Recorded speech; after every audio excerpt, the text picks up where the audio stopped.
You are father to 6 boys. Yeah, What is that like? 3 boys and 3 men now. You know, it's a blessing. It's beautiful. It keeps me motivated and focused, Hmm. connected to God, because there's something about when you help create this being. There's a connection. There's an energy and things that are created. That it's a bond that you can't explain, and I'm glad I was chosen to be their father because I think I do a damn good job. Absolutely. We've seen all of your father moments, the ones that you share on Instagram, and Hmm. you seem like a really involved dad. Your boys and your grown men too. They mean a lot to you, and I did read in the documentary that you became a father at 15, and you kind of had to learn the ropes, very young. Talk to me about what that was like, and kind of your adjustment from being a young dad now to you're older, you have your 6 children, and you obviously have learned things along the way. So talk to us about your journey of fatherhood. You know, it's being young. I was newly adopted. I got adopted like at 14.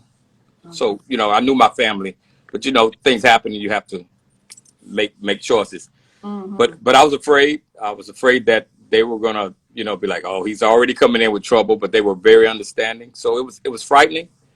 It pushed me to be focused on being healthy, being smart, staying out of trouble. Because there was drug selling and getting high. And certain things that teenagers try. But it made me always think like I have this little me Yeah.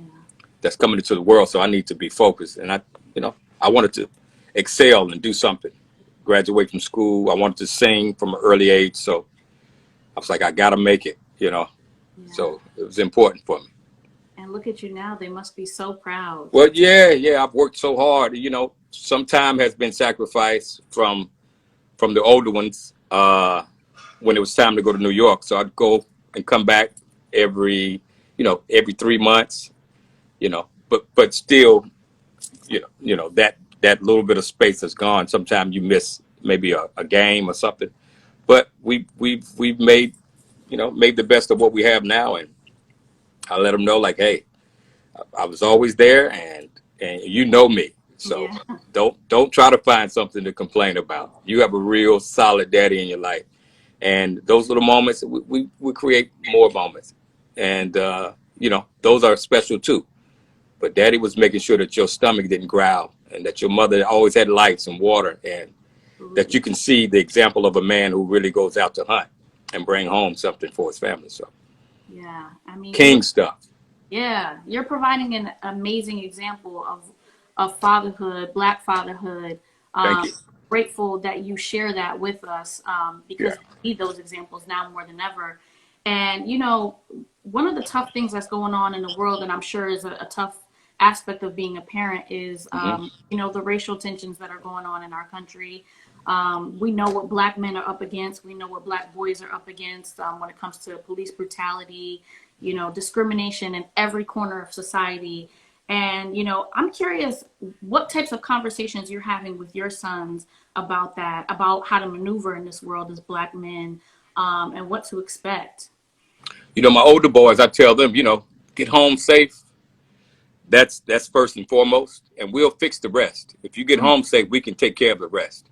If you get pulled over, don't let your ego, get you in something that could cost you your life. There's a lot of ignorance. There's hate and ignorance together. It's a deadly combination, and that paired with racism it could be a dead end. So you get home safe, be smart, keep your pride, know your rights, and we'll fix the rest. Just get home safe. And my little boys, I tell them, you know, the same thing I told my older ones. You guys are kings. Mm-hmm. This brown skin may not be accepted by most, and it could be feared by a lot. You have something that everyone don't have, and you know, we are chosen people, and sometimes chosen people go through a lot. So all the racial stuff is happening. It's people, they don't even understand why they do it. They may not like you. They may say something to you. They may say, "Hey, you used to be a slave." But you tell them you're a young king right now, and hold your head up, and know that you're just as good, if not better, than the next person. You know, not better as in, you know, being unequal, Yeah. but better as in, better mentality and a better spirit. So I let them know, like, hey, this black is, you know, we didn't get here easy, and they're making still trying to make it hard for us. But we've been around for a long time. We're going to continue to be around. They cannot get rid of us, can't fade us. So walk Absolutely. in your purpose. Our black excellence, it can't be denied. Ah, And that's beautiful advice. I think that's a great message to send, because this this thing that's going on, with racism in hmm the country, it not only affects our safety, but it affects our confidence as well. yeah, And that message, it really instills that sense of confidence and that pride in a yeah, world that tries to take that from us. So I love that. yeah. And it's just ignorance to me. Like how you can look at me and don't even know me. Like just because it's brown. What if it's not even brown skin? What if I just had on brown makeup You and know, you didn't know it? Your you know, ignorance would be you'd be blind to that and just act out of just sheer ignorance. Like you don't even know me, but I could be the best person you ever encountered, the best friend you ever had, like the person who can save your life or your child's life. You don't even know me. So how do you dislike somebody? You can't group everybody up and say, I just like you but that's what they're taught. So yeah, yeah. Hatred is taught, but yeah, love is taught as well.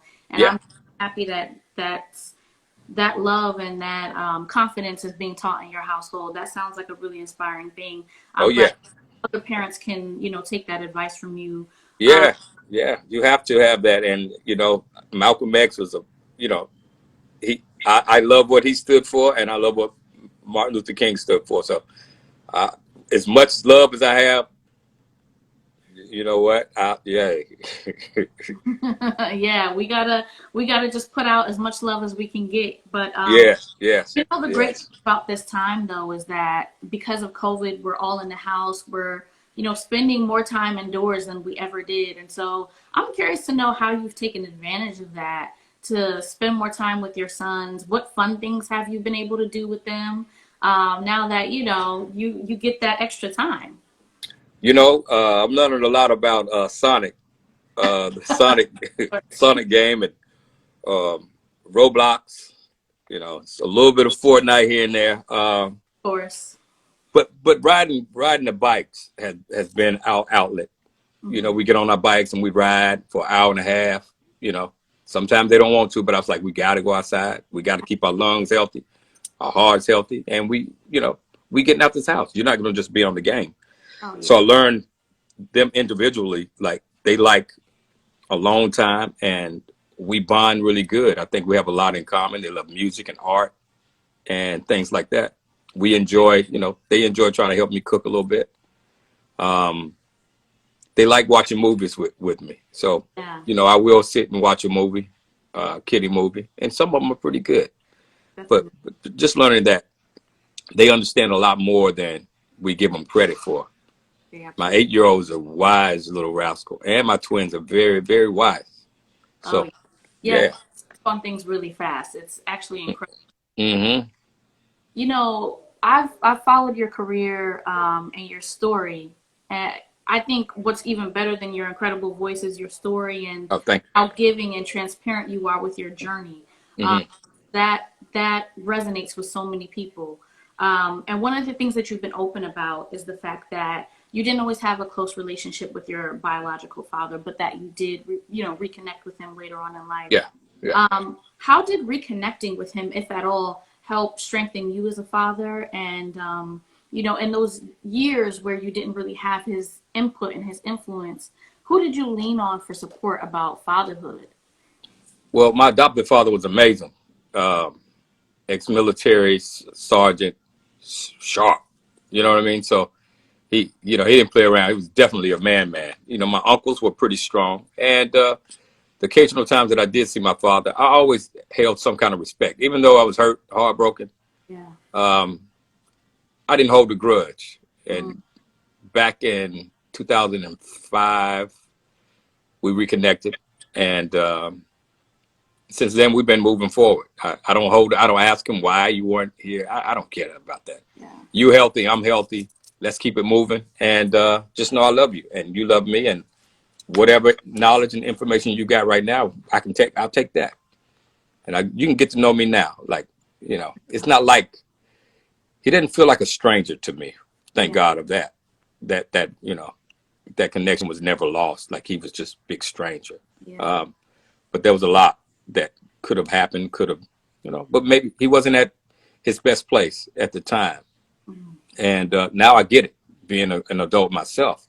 You go through moments when you're not your best. And, sometimes you have to spare people your mess Mhm. to let them live their life. So for Wow. whatever reason these cards were dealt to me, it's okay. I'm glad I'm strong enough to handle it. And I let bygones be bygones. And, you know, Yeah. That's beautiful. Isn't it amazing yeah. how once you become an adult and you live a little bit of life yourself, Hmm. you kind of see your parents as people and not just your parents, you know? You see Yeah. them more fully as people with flaws and hardships and Hmm.